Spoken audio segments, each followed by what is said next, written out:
Welcome back to part 2 of this Scriptcase video / training / webinar / session.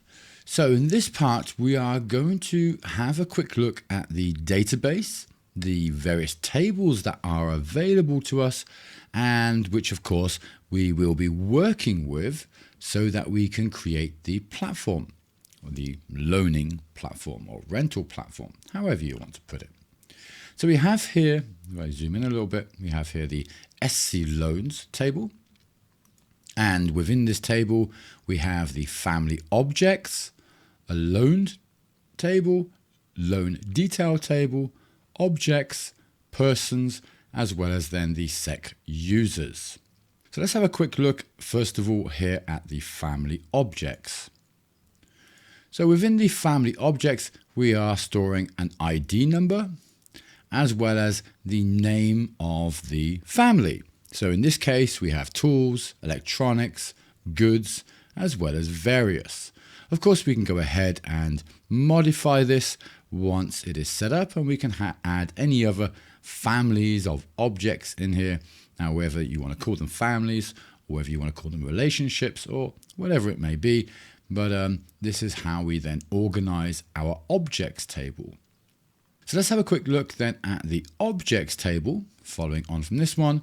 And here we are storing an ID number, the name of the object. So this is actually the pillars of the earth, as well as a PHP MySQL course and other items here. And then we have the family ID. So meaning that each of these is associated here to the family objects, which we had just seen.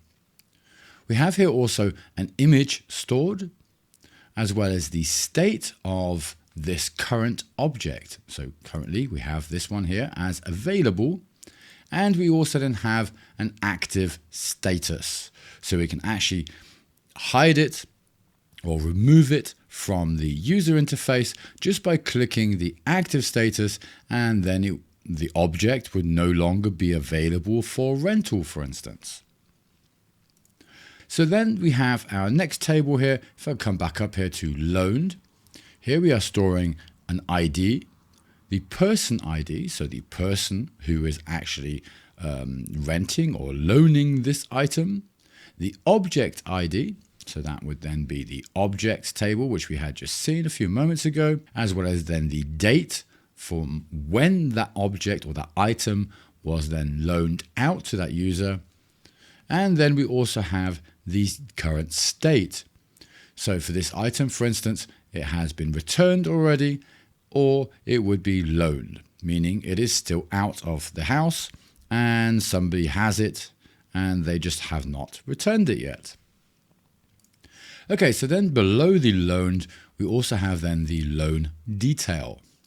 So in here we have then the ID of the item, the loan ID, so again, that ties us together here to the loaned table we had just seen, as well as then the object ID. And then the object ID links then here to the objects table.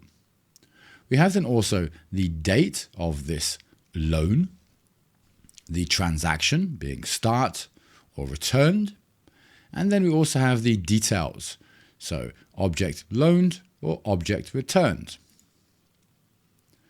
So we have already seen here the objects table. So let's have a quick look here at the persons table. So the persons table would then consist of all of the people that, for instance, loan or are able to loan or rent these items from within our portal. Or say, for instance, you may have an administrator, and that administrator may then add these users from the company, for instance, and then those people within the company would be listed here, and they would then be able to loan items from your store or from your business or from your warehouse, whatever it may be. So we have there stored the ID of that user, of that person, the name of the person, the email address of the person, as well as their mobile number or any type of phone number really. And of course that would then allow us then to easily contact that person and let them know that, well, items are still loaned out and yeah, we would like to have them back, please. So bring them back to us. Okay, so then the final table we have here is then the sec users. And here, of course, is where we then store the user details of the various users which are able to access the platform.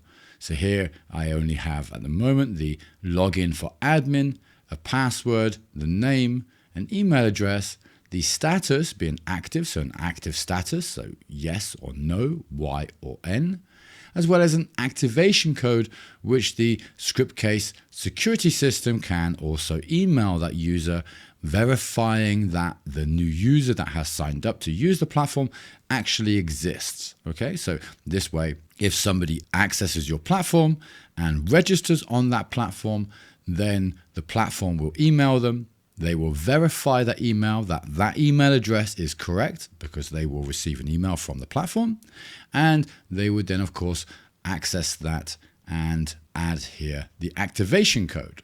Okay. We have then also the priv admin, so for admin privileges, and that would then either be a Y or an N. Okay, so that's it for the database tables.